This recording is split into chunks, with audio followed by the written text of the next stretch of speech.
1:05, ya estamos aquí en este día jueves que sabe a viernes. No tengo el micrófono, disculpen por favor. Ahora sí, buenos días, ¿cómo están? ¿Cómo está mi gente querida? ¿Cómo están? Decía que es un jueves que sabe a viernes y tan distraída estaré que estaba hablando sin el micrófono, esperando que me escuchen ustedes en 95.3 FM, 94.5 en el noroccidente de la provincia. Gracias a quienes se suman a través de las redes sociales, Radio Pichincha Multimedia. Ahora mismo abrimos nuestro canal de YouTube acá para estar pendientes también de sus comentarios, saludos, lo que quieran decirnos, comentar sobre lo que fue el día de ayer el informe a la Nación del presidente de la República, Guillermo Lasso, todavía presidente. Bueno, yo sí quiero agradecerles ahí a algunos creadores de contenido muy creativos, además como el José Luis Cañizares, el equipo, el Ricky, la Sofi, que son parte de este equipo de creadores de contenido, que han resumido muy bien, así es que les voy a dejar que lo escuchen, y quienes están viéndolo a través de las redes sociales, pues van a poder apreciar un poco más de este despliegue de creatividad, de este resumen que han hecho del informe a la Nación del día de ayer, ¿no? Y pues bueno, ya lo comentamos. ¡Ey! Ustedes están tristes, cansados y la situación del país no los deja dormir. Sí, nos han robado 4 veces esta mañana. Tranquilos, porque ya llegaron las nuevas Boomer Vision. Los primeros lentes de realidad artificial que te permiten ver al país como lo describe el presidente. Solía vivir asustado en un país donde la tasa de muertes violentas se duplicó en un año, pero gracias a Boomer Vision ahora vivo en la realidad donde la gestión de la policía es excelente porque incautaron más sustancias. ¡Yay! A ver, hijo de puta, pásame todo o te doy mucho amor. Feliz día para usted también, señor. Con la última tecnología, creamos estas gafas con filtro 3D, desilusión, desesperanza y dolor, que te permiten ver la gestión que solo el presidente ve. ¡Wow! ¡Ni qué Suiza! Tal como prometió en campaña, estudié lo que quise en la U y ahora las propuestas laborales me llueven. Señorita, ¿quiere ser gerente de un banco? Te digo, mija, que no puede vender aquí. A ver, el Mercio. Así que, ¿por qué ver la realidad cuando puedes ver con Boomer Vision? Porque si no lo veo, no está pasando. Chicos, me siento un poco liviano. Estás muy bien. Las cosas se resumen en eso. ¿Por qué ver la realidad, no? Si puedo crear mi propia realidad, puedo hablar del país en el que creo que están viviendo los casi 18 millones de ecuatorianos y ecuatorianas, ¿no? Y para repasar lo que dijo el día de ayer el presidente de la República brevemente, porque bueno, ya Alexis lo hizo, se ha hecho el análisis en Punto Noticias, sí nos ha llamado muchísimo la atención pues escuchar ese paraíso terrenal del que habla el presidente de la República. Pero la verdad es que los ciudadanos con los que pude conversar el día de ayer, personas que incluso no están en este trajín de las noticias, de enterarse lo que pasa todos los días, pues realmente rechazaban esta fantasía que el presidente de la República ha presentado el día de ayer en su informe a la Nación. Íbamos acá donde la Silvi en la peluquería y ya decían, me parece mucho cinismo, no sé de qué país estará hablando, la situación está muy difícil, hay mucha gente que se está yendo, he estado intentando sacar el pasaporte incluso para tener como que la opción de poder migrar en algún momento, empezar quizá trámites, ojalá y fuera de forma regular. El señor taxista también se reía y lo hacía de una manera en la que se mostraba entre indignado y al mismo tiempo pues también sorprendido por la capacidad de decir cosas que no se compadecen con la realidad, ¿no? Algunos medios han hecho también ya el fact-checking, revisando las cifras, los datos. Claro, el presidente habla de creación de empleos, pero no habla de qué tipo de empleos, no habla de las condiciones del trabajo en este momento en el país, la disminución de sueldos, también el incremento de la informalidad, de los trabajos precarios, de la falta de cobertura en seguridad social. Y es decir, acomodan las cifras también a su discurso, ¿no? Y es verdad que esto quizá todos los presidentes lo harán, ¿no? Porque siempre están intentando ver lo mejor de la gestión en vez de ver la realidad también y las carencias que tienen los ciudadanos y ciudadanas. Veía, por ahí tenían una cifra también, Ecuador Chequea había hecho un fact-checking el día de ayer, en el que hablaba, por ejemplo, de esto del tema del empleo, y él dice que durante el gobierno el desempleo se redujo de 6.3 a 3.2% hasta abril de 2023, el nivel más bajo de la historia reciente, dice, y Ecuador Chequea manifiesta es falso porque las más recientes cifras de empleo publicadas por el INEGI establecen que la tasa de desempleo a nivel nacional alcanzó el 4% en abril de 2023, lo que representa una disminución de 1.2 puntos porcentuales en comparación con el 5.2 registrado en julio de 2021. Ahí hay un dato falso que ha sido pues proporcionado por el presidente, otro dato que él manifestó, que 50,000 niños han vencido la desnutrición, lo dijo el presidente de la República, y resulta que esto es inverificable porque no hay datos proporcionados por las mismas instancias públicas que manejan todo este cruce de información. No hay cifras actualizadas de la desnutrición en Ecuador, la última que se tiene respecto al tema de manera oficial es del 2018 y establecía que el 27.2% de niños menores de 3 años padecía desnutrición crónica. El director ejecutivo del INEGI aseguró que en septiembre de este año se conocerán las cifras actualizadas, adelantando que el censo pues ha sido un fracaso y tendremos, quién sabe, cifras, ojalá en realidad las cifras bien hechas, ¿no? Con lo que fue el censo, que tuvo tantas y tantas dificultades, y bueno, que algunos expertos que manejan este tema de números, de cifras, han dicho que pues no tienen las garantías de ser las cifras que evidencien y que transparenten la realidad del país en muchos ámbitos. Estos algunas cifras, también dijo que a diciembre de 2022 Ecuador tenía una inflación de 3.7%, la segunda más baja de la región. Es falso, dice Ecuador Chequea, porque las estadísticas de la CEPAL confirman que Ecuador no fue la segunda, sino la tercera economía con la inflación más baja de los países de la región, con los siguientes datos medidos de octubre de 2021 y 2022, Panamá 1.7, Bolivia 2.9, Ecuador 4, pero lo que nosotros hemos visto en la realidad de nuestro país es la subida de los precios de los productos, y la inflación ha ido creciendo. Cuando uno abre precisamente la página del INEGI y se pone a buscarle el tema de la inflación, lo que se ve es una curva ascendente. Es un crecimiento sostenido de la inflación que se evidencia en el encarecimiento de la vida, de los precios, de los productos. Recordar cómo subió el aceite, cómo ha subido el precio de los huevos, también algunas verduras, vegetales, han subido e incrementado sus precios, lo que son productos procesados también, y sin que nadie diga nada, ¿sí? Han subido los precios sin que nadie repare mucho en el tema, más allá de que las familias tengan dificultades para sustentarse. Otro dato que dijo el presidente es que según el FMI, este año Ecuador crecerá 3%, casi el doble del promedio regional, calculado en 1.7, y dice, es impreciso porque el 11 de abril de 2023 el FMI presentó las nuevas proyecciones de crecimiento para la economía global. Ahí la entidad prevé que la economía ecuatoriana crezca 2.9%, es decir, menos de lo que tenía previsto a finales del año pasado. El caso de América se estima un aumento de la actividad económica a un ritmo de 1.6%. Bueno, estas son las cifras que contrastan en realidad con la realidad, el discurso con la realidad.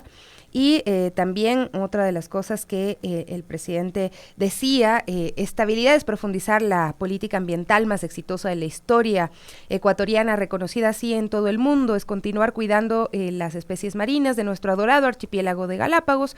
Lo que dicen los datos, esto lo verifica el Hilo Podcast, la deforestación, la minería ilegal, la persecución judicial en contra de defensores de la naturaleza incrementaron el año pasado. La Amazonía ecuatoriana comprende el 42% del territorio y el extractivismo alimenta gran parte de las arcas fiscales.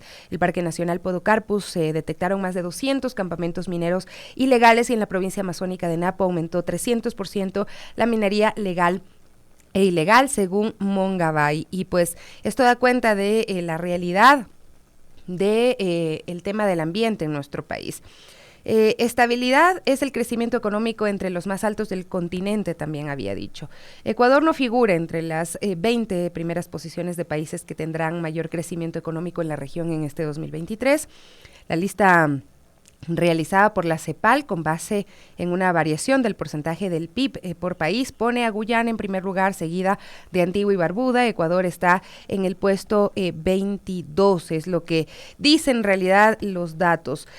Además, ha dicho el presidente Lasso que este gobierno es el primero en incautar más de 420 toneladas de droga en 2 años, equivalentes a multiplicar por 5 el monto de incautación de los últimos gobiernos anteriores. Y lo que dicen los datos, por ejemplo, Rafael Correa, el promedio de droga incautada por año fue de 56.5 toneladas, Lenín Moreno 65.6 y en el gobierno de Guillermo Lasso en el 2012 incautaron 201 toneladas, en el 2023 van 50 toneladas de droga incautadas. Es verdad que hay un mayor incremento, en la incautación de drogas en el país, pero esto también da cuenta de cómo se ha crecido el nivel de violencia, cómo ha incrementado y cómo ha permeado el narcotráfico en nuestro país, contaminando también pues filas policiales. Vemos también instancias estatales que han sido muy cuestionadas y de eso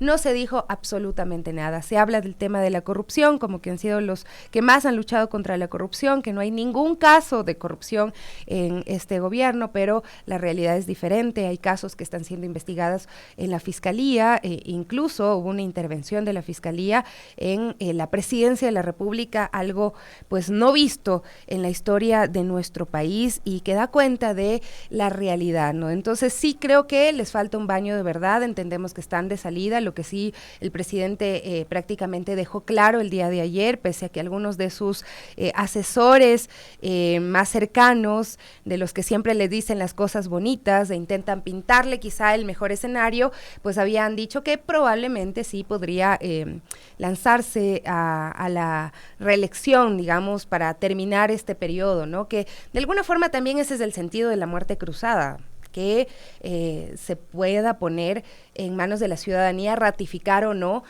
un gobierno que había sido tan cuestionado y que estaba siendo pues también interpelado en un juicio político en la Asamblea Nacional. Contra la Asamblea Nacional se fue de largo, también dijo en un momento que nunca más un presidente quedará en manos de una asamblea conspiradora, así llamó a los asambleístas, pero también llama la atención quienes lo acompañaron, ¿no?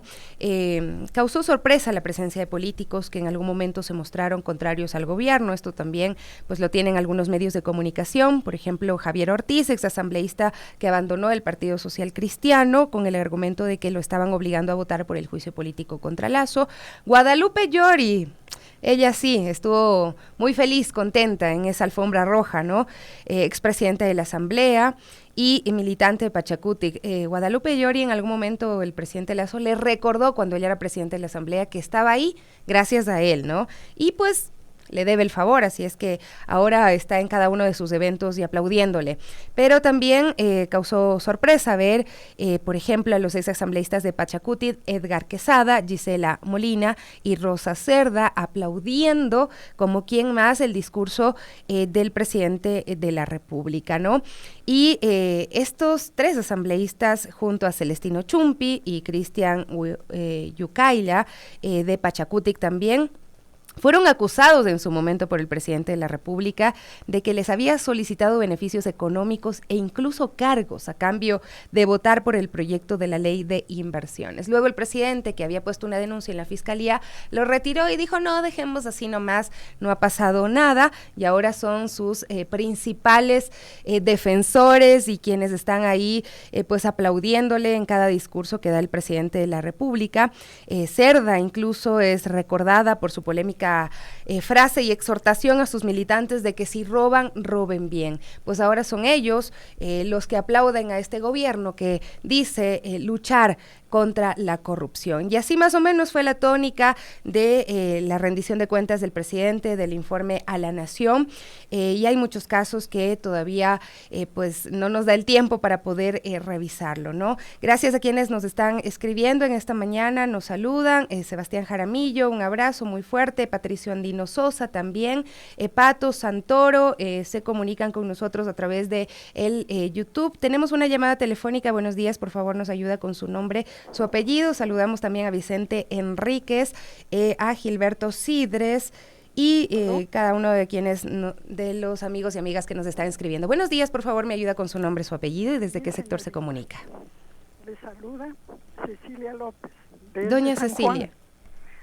Mi presidente Lazo sí tiene derecho para lanzarse, pero al machangara. Gracias, niña. Bueno, siempre también les pedimos pues mesura, ¿no? Porque bueno, independientemente de todo lo que esté sufriendo el país, pues habrá las instancias que en algún momento hagan que se responda también, ojalá y ante la justicia, por las negligencias que se han tenido con el país y por el incremento también de el deterioro de las condiciones de vida de los ecuatorianos y ecuatorianas, la migración y otros problemas muy, muy fuertes, muy graves que los tenemos en este país en este momento. Hay expectativa también por lo que pueda ocurrir de aquí en más, ¿no? ¿Quiénes van a ser los candidatos, las candidatas? ¿Cómo se mueven en este momento los partidos políticos?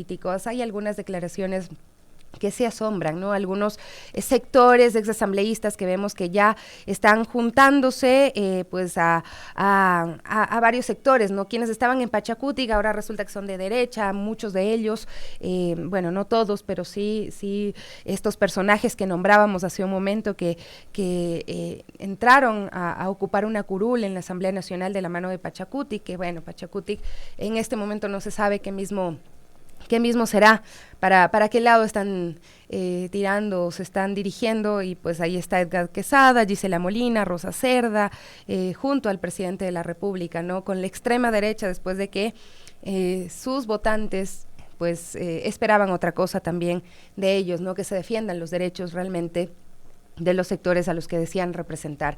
Tenemos otra llamada, buenos días, por favor, su nombre, su apellido, ¿desde qué sector se comunica? Buenos días, Sofía. Alejandro Jiménez les saluda desde acá de Conocoto. ¿Cómo está, don Alejandro? Buenos días. De repente hay chance de llamarles, felicitarles por el programa, saludarles también, dar un pequeñito criterio de lo que hace ayer el presidente ya saliente Lazo, ¿no? Bueno, yo diría que están muy seguros de que la gente está incomunicada, de que la gente no entiende, no conoce las cosas. Parece que es verdad esto, Sofía, porque, por ejemplo, su medio sí comunica algo, nos dice las cosas, nos trata de dar esa perspectiva, ¿no? De una verdad implícita en cómo vivimos nosotros, en la forma que estamos y cómo estamos, ¿no? Pero ellos sí están bien seguros de que la gente les cree lo que dicen, y ese es el problema, Sofía.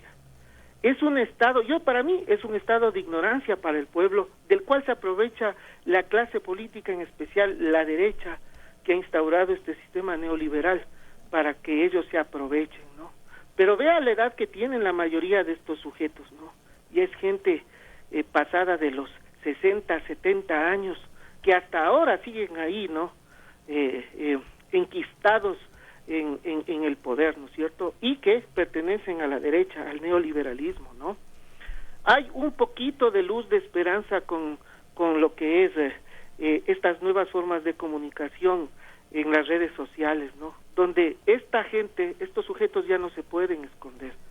Ojalá la gente, ese sería el éxito de todos, ¿no? Podamos tener acceso a estos nuevos medios de comunicación para que ya no estar en ese estado de ignorancia en que ellos nos someten, para hacer de la forma cínica como lo hacen, no, de mentir de esta forma. Muchísimas gracias. Gracias, Sofía. Don Alejandro, muchas gracias por llamar y pues por expresar su criterio. Y bueno, la verdad es que yo creo que cada ciudadano que el día de ayer, por voluntad propia y otros porque hay una cadena nacional que de alguna forma, si estabas escuchando cualquier cosa, te ponen de un momento a otro al presidente de la República, y que obviamente deberíamos escucharlo, deberíamos estar informados. Cada uno de los ciudadanos dio su evaluación. Ayer también veía en las redes sociales, me llamó la atención muchísimo la cantidad de trolls que se activaron cuando veían un comentario contrario, ponían una larga lista de las obras que según el presidente de la República ha realizado en el país, y pues se nota a leguas que son también trolls, ¿no? Bueno, ya vamos a conversar sobre el tema también de paridad de género, porque los partidos políticos ahí sí le tienen una deuda muy grande, muy fuerte a las mujeres, porque se están pasando la ley, la están dejando de lado, pues para... se han puesto de acuerdo, ¿no?, para garantizar que sean binomios de hombres los que se postulen para la presidencia de la República. Ya les vamos a presentar a nuestra invitada, pero también quiero que le demos seguimiento a lo que va a pasar el día de hoy a las 2:30 de la tarde. El juicio en contra de Germán Cáceres y Camacho tendrá una resolución. Se suspendió la audiencia la semana pasada y hoy a las 2:30 de la tarde se reinstalará esta audiencia en el Complejo Judicial Norte, donde se espera que ya se pueda tener una sentencia. Denise Herrera nos había dejado pues este video compartido también a través de las redes sociales, que un poco pone en blanco, pone sobre la mesa también lo que está pasando en este juicio. La audiencia de juicio del feminicidio que más ha sacudido a los poderes está suspendida.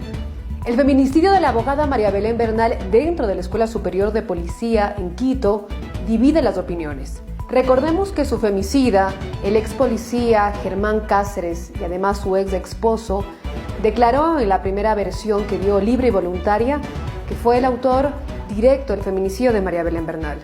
Su madre, Elizabeth Otavalo, ha tenido que romperlo todo para exigir justicia por el feminicidio de su hija. Desde el inicio, Elizabeth Otavalo ha denunciado el espíritu de cuerpo que existe dentro de la Policía Nacional. Sin embargo, alcanzó algo que no logran todas las madres que denuncian los feminicidios de sus hijas. Logró llevar a la justicia al femicida de su hija. La audiencia de Cáceres y Camacho se ha suspendido, ya que la defensa de Cáceres no asomó. Pero también nos hemos dado cuenta que hay espíritu de cuerpo en la policía. Claro está, se quedan callados, no quieren decir. Eso es espíritu de cuerpo. Vamos a ver qué pasa con Camacho. Gracias, Deli. No sé si quiere agregar algo más, porque también, bueno, afuera se vive un plantón bastante acalorado, ¿no? Hay varios sectores aquí. Más que acalorado, lo que yo quiero es decir, esto es nuestra lucha.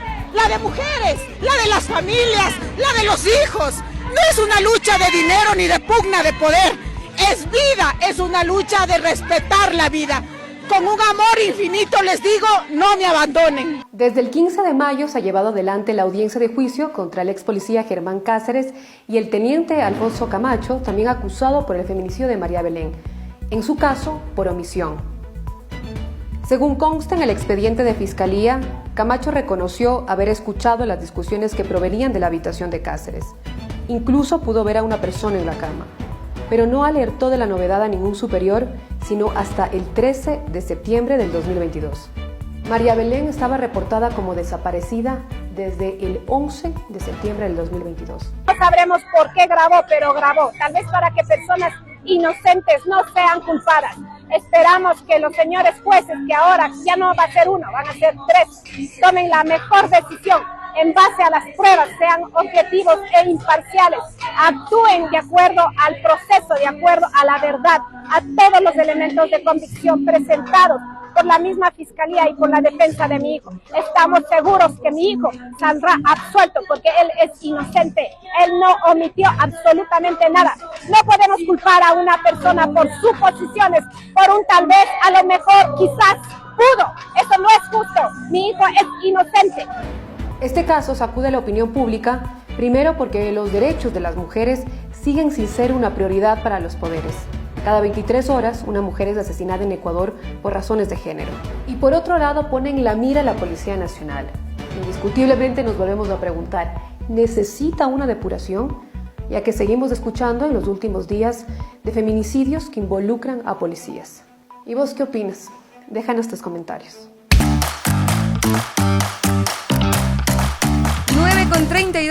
9:32 minutos. Muchísimas gracias a mi invitada, Mónica Vanegas, del Observatorio de Participación Política de la Mujer. Nos acompaña el día de hoy. Mónica, bienvenida.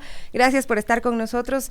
Queremos plantear un poco esto del escenario político que tiene el país, pero con esta visión de lo que ha pasado con el Consejo Nacional Electoral, que decidió, no sé si de forma arbitraria, si tenía un sustento, que no se iba a acatar la reforma electoral y que incorporaba esta disposición transitoria en la que se obligaba la paridad en los binomios presidenciales, que se cumpliría a partir de las elecciones subsiguientes a las elecciones generales posteriores a la vigencia de la ley. ¿Qué pasó ahí? Nos quedamos como que viendo cómo se negociaba de alguna forma también los derechos de participación política de las mujeres. Bueno, muchas gracias, Sofía, muchas gracias a Radio Pichincha, a todos quienes nos escuchan, un saludo cordial. Yo quiero empezar diciendo algo antes de que empiecen los comentarios. A menudo cuando uno defiende la democracia paritaria, los binomios paritarios, la mayor participación de mujeres en política, hasta un 50%, empiezan los comentarios de que esto no es cuestión de género, que es cuestión de talento. Y eso lo que hace en el fondo es poner en duda que las mujeres tengan talento. Nadie está pidiendo que las mujeres lideren listas y estén en política por el hecho de ser mujeres o que nos den puntos adicionales. Se está exigiendo estar en esos espacios porque de largo las mujeres hemos demostrado capacidad, mérito y llegada ciudadana para ser respaldada en las urnas y para gobernar el país y gobernarlo bien. Y aquí yo quiero comentarles algo que siempre lo digo.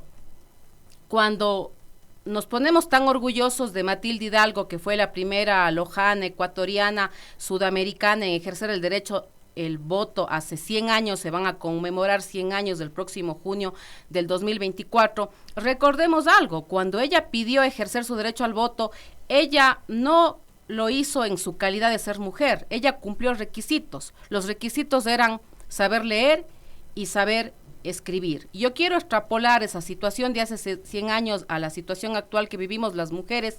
De largo hemos demostrado que nos estamos preparando, que nos estamos capacitando, si vamos a las escuelas, a las universidades, a las empresas públicas y privadas, gran cantidad de mujeres demostrando mérito. Entonces, es ese mérito el que exige que las mujeres también gobiernen el país en un 50%, porque además somos más del 50% de la votación. ¿Por qué quiero decir esto, Sofía? Porque a menudo cuando uno lidera estas causas empiezan a decir que acaso las mujeres tenemos algún tipo de discapacidad, que estamos pidiendo puntos adicionales y que si es que acaso no podemos demostrar mérito.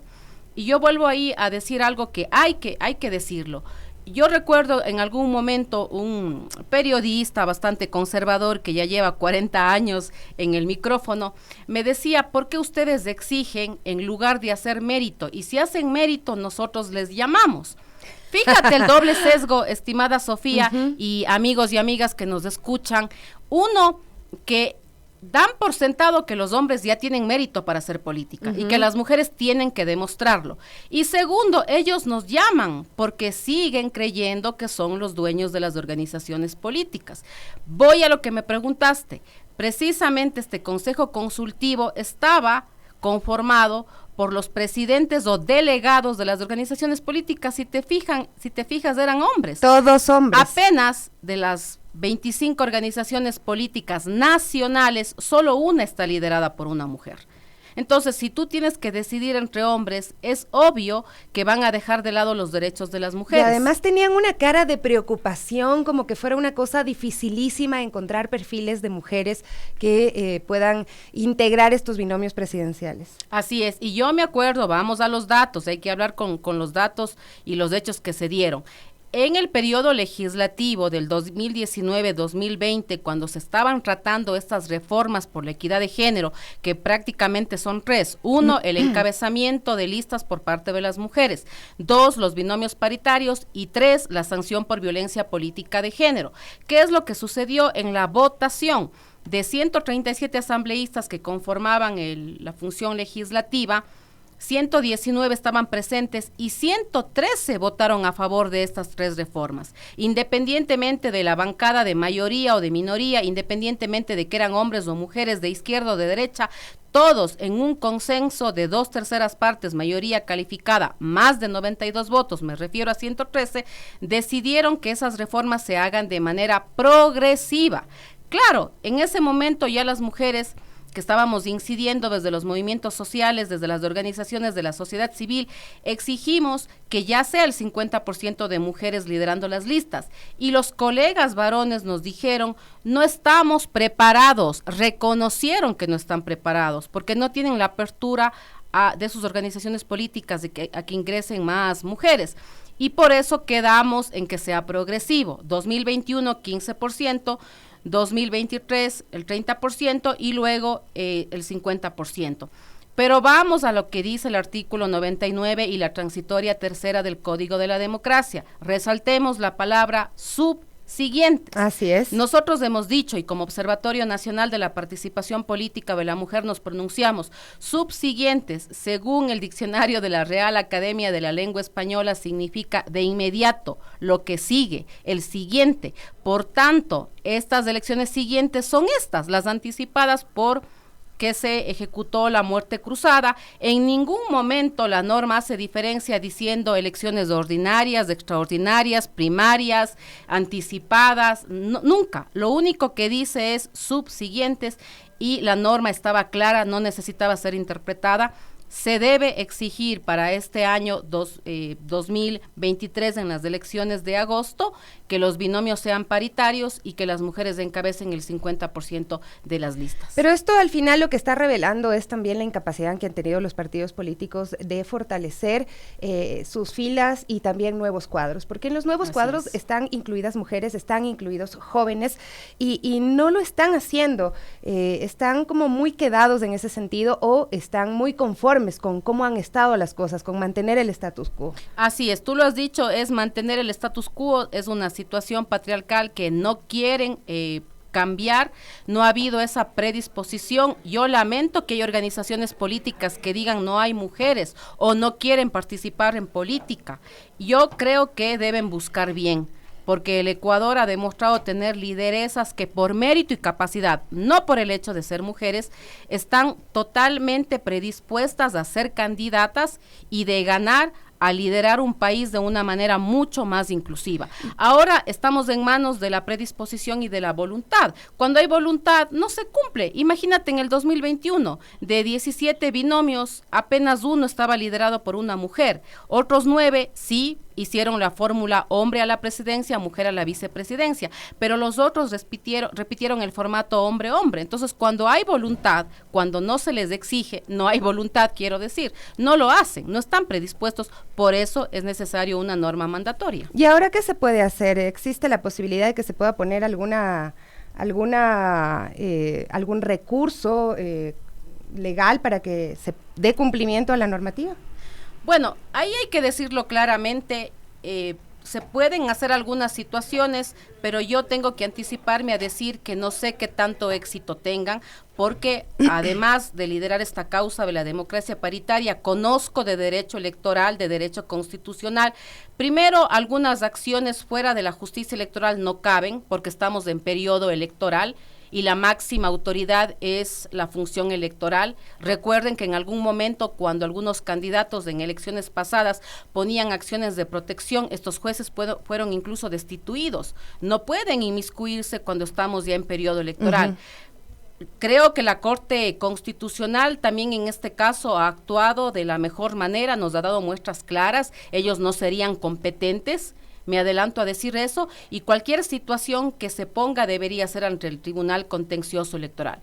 Ellos son segunda y definitiva instancia y yo creería que ese podría ser el camino. Sin embargo, vuelvo y repito, para mí esto va más allá de las autoridades electorales, esto es una tragedia de la democracia patriarcal que nosotros vivimos, en donde las organizaciones políticas no han tenido esa predisposición de formar cuadros mujeres. Otra cosa antes de cerrar, Moni, yo había visto el Observatorio de Participación Política de la Mujer. Ustedes hacen un llamado de atención muy fuerte a cómo se está atacando a las mujeres que participan también en la política. Ustedes ponían ahí algunas caricaturas de un tal Toño que ataca a Viviana Veloz, a Mónica Palacios, que la ponen a ella en un tubo, también a Viviana Veloz, ni siquiera puedo entender bien qué es lo que quiere decir con la caricatura, pero hay un ataque fuerte a las mujeres que también, y esto también a las mujeres les impide querer ser parte de procesos de políticos, de liderar precisamente procesos políticos. Diré una frase que es lapidaria: lamentablemente la violencia política contra las mujeres es un condicionante intimidatorio que no permite a muchas de ellas entrar en política, o una vez que ya están en política, quedarse el tiempo que deberían por sus méritos, por su capacidad, por los logros, por lo eficientes y efectivas que han sido. Efectivamente, nosotros nos pronunciamos porque no creemos que esto sea humor político, esto es violencia política de género contra algunas de las asambleístas. Ese fue un tuit que tuvo mucha receptividad, mucho apoyo. Nosotros nos pronunciamos y ponemos alertas cada vez que la gente se equivoca y no tiene un debate de altura, y lo que hace es ofender a las mujeres en su calidad de mujeres. No hablan de lo público, hablan de su vida privada, no hablan de qué legislaron y fiscalizaron, hablan de su apariencia física, y en este sentido las mujeres pues tienen las de perder cuando lamentablemente se meten con ellas y con sus familias. Por ventaja, y eso hay que decirlo a la ciudadanía que nos escucha, ya tenemos una norma que sanciona la violencia política de género. Es una infracción electoral muy grave, artículo 279, numeral 14 y artículo 280 del Código de la Democracia. Desde que esto entró en vigencia hasta la fecha han habido 21 denuncias ante el Tribunal Contencioso Electoral, 17 de ellas con decisión y 5 de ellas con sanción favorable. Incluso ha implicado multas económicas, pérdidas de derechos de participación política y pérdida de su cargo de alcalde en 2 ocasiones, en 2 cantones de Loja. Y también tuvimos el primer caso sancionado justamente de Mónica Palacios, que fue en redes sociales, y creo que eso está marcando una pauta importante. El Tribunal Contencioso Electoral incluso acaba de decidir que se puede revertir la carga de la prueba, es decir, para no revictimizar a las mujeres, y que sea también el supuesto agresor el que tenga que demostrar que no ejerció violencia política. Creo que esto ya nos está dando algo, un hito importante en el país, de que debemos de hacer política con altura sin ofender a las mujeres. Muchísimas gracias, Mónica, por acompañarnos el día de hoy. Bueno, ustedes, amigos y amigas, sobre todo sacarán sus conclusiones, y es importante que también se pronuncien. Hay espacios para hacerlo, están las redes sociales, están estos observatorios que permiten levantar estas alertas, y ustedes pueden replicarlas también, ¿no? No dejar que se pase así como así, esta falta de empatía también que han tenido desde el Consejo Nacional Electoral, desde mi punto de vista, y pues el haberse pasado la ley también en este acuerdo que tienen los partidos políticos, que de alguna forma están diciéndole al país que las mujeres todavía no están en capacidad de gobernar el Ecuador. Mónica, muchísimas gracias. Muchas gracias, Sofía. Gracias a ustedes. Vamos a hacer una pausa cortita y regresamos enseguida. Mónica Vanegas, del Observatorio de Participación Política de la Mujer. Pueden seguir en redes sociales también las publicaciones y estas alertas que se van levantando en torno a lo que pasa con las mujeres que quieren incidir en la política pública en el Ecuador. Hacemos una pausa, ya volvemos.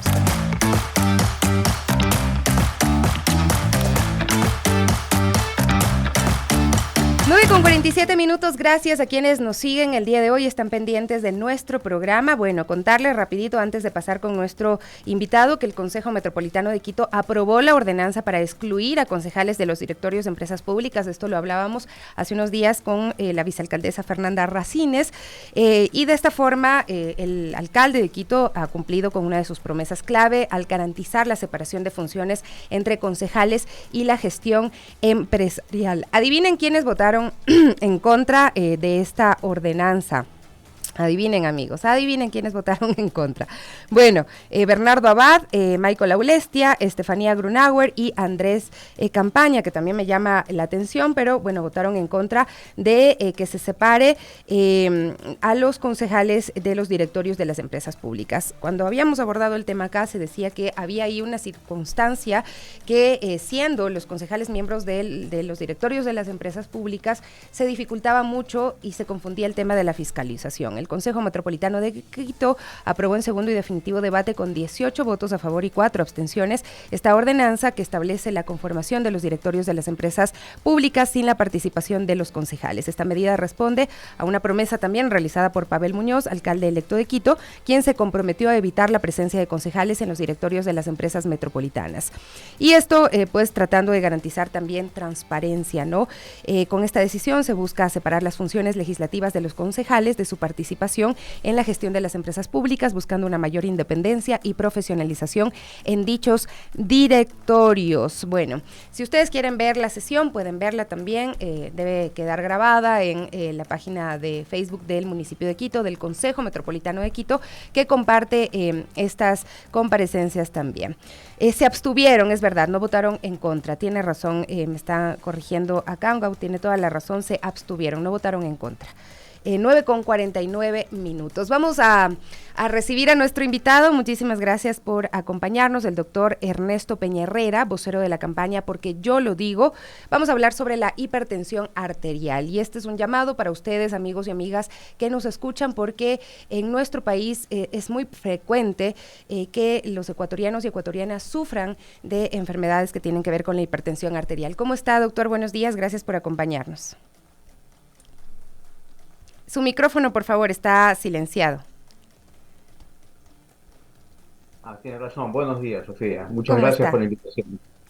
Sí, la verdad es que la campaña de medición de presión arterial de la Sociedad Internacional de Hipertensión es una campaña que se hace actualmente en 120 países en el mundo, con la intención de, a través de una encuesta que se hace a las personas, se les mide la presión 3 veces y eso lo venimos haciendo desde el año 2017. Tenemos 2018, 2019, 20, 17, 18, 19. El 20 no se hizo por pandemia, el 21 con muy pocas personas, pero hemos logrado retener valores de cerca de 30.000 personas en los últimos años que se han medido la presión bajo estándares internacionales y hemos encontrado que la prevalencia de hipertensión arterial en el Ecuador está entre el 30 y 35%. Es decir, si usted está con 10 personas mayores de 50 años, seguramente entre 3 y 4 de ellas sufrirán de hipertensión arterial. Es la enfermedad más prevalente, mata a cerca de 11 millones de personas por año. No hay enfermedad más frecuente, ni siquiera la gripe es más frecuente que la hipertensión arterial, y tenemos que dictar y adaptarnos a las normas que hay en cuanto a la detección, la medición de la presión arterial, en cuanto al control de los pacientes. Imagínense usted que en nuestros países, casi en toda Latinoamérica, la mitad de los pacientes que toman medicación, que van donde el médico, no tienen cifras por debajo de 140-90, que son las cifras reguladas para los consultorios. Esto es importante porque además la hipertensión sigue siendo la principal causa de mortalidad también en nuestro país. Sí, claro, en nuestro país y en el mundo.